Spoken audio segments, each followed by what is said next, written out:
Halo, Assalamualaikum warahmatullahi wabarakatuh. Terima kasih untuk Bapak Ibu semuanya yang sudah klik video ini. Semoga video ini bermanfaat untuk kita semuanya. Nah, perkenalkan nama saya Rezi Dwi Handayani. Saya adalah guru di UPT SDN 14 Andale Baru. Saya mengajar pada kelas 5. Nah, saya lahir di Sungai Patai pada tanggal 17 April 1994. Berikut adalah tugas aksi nyata saya pada topik 1 yaitu Merdeka Belajar. Untuk tujuan pembelajaran topik 1 Merdeka Belajar ini ada 3 tujuan. Yang pertama, pemahaman gagasan dan prinsip pendidikan itu berdasarkan pemikiran pengajar yang utama.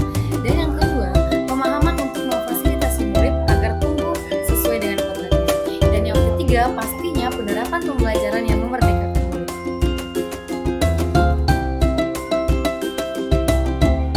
Seperti yang Bapak Ibu lihat, pada modul Merdeka Belajar itu terdiri dari 5 aspek.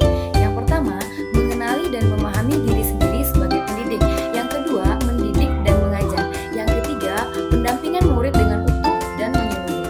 Dan yang keempat, mendidik dan melatih kecerdasan budi pekerti. Dan yang kelima, pendidikan yang menghantarkan keselamatan.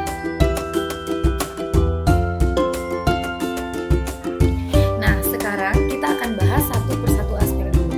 Yang pertama, pada modul 1 ini ada aspek mengenal dan memahami diri sendiri sebagai pendidik. Nah, sebagai pendidik sudah seharusnya kita mampu mengenali karakteristik dan kebutuhan peserta didik kita. Namun hal yang paling penting dari diri kita yaitu mengenali kekuatan dan kelemahan. Nah, apa sih peran kita sebagai guru?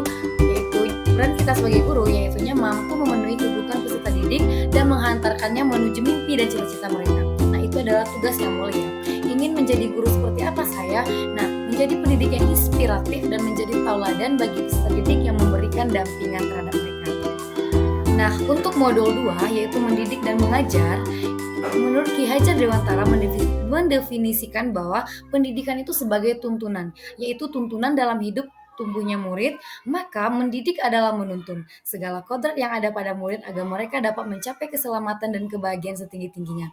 Nah, pengajaran itu adalah suatu cara untuk menyampaikan ilmu atau manfaat bagi hidup anak-anak baik secara lahir maupun batin. Untuk modul 3 yaitu mendampingi murid dengan utuh dan menyeluruh. Pendidik itu bergerak secara dinamis menyesuaikan kondisi pada saat ini, mengadopsi asas trikon yaitu continue, convergent, dan konsentrasi, yaitu merancang pembelajaran yang berkelanjutan, terbuka, dan berdasarkan kepada kebudayaan. Lalu apa saja kodrat murid itu? Nah, di sini ada 3 kodrat murid.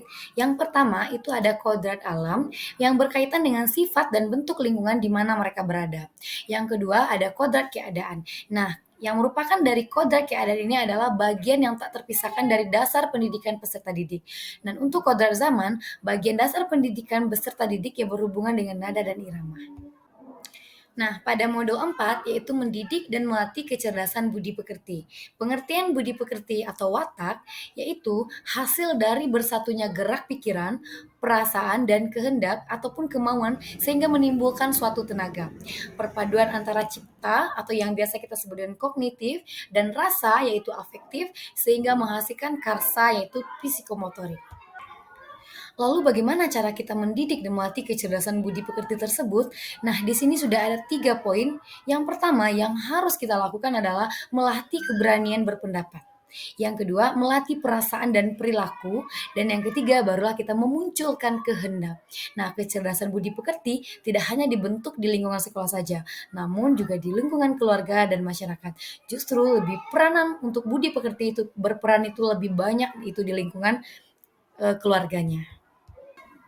Nah, untuk modul 5 yaitu pendidikan yang mengantarkan keselamatan dan kebahagiaan.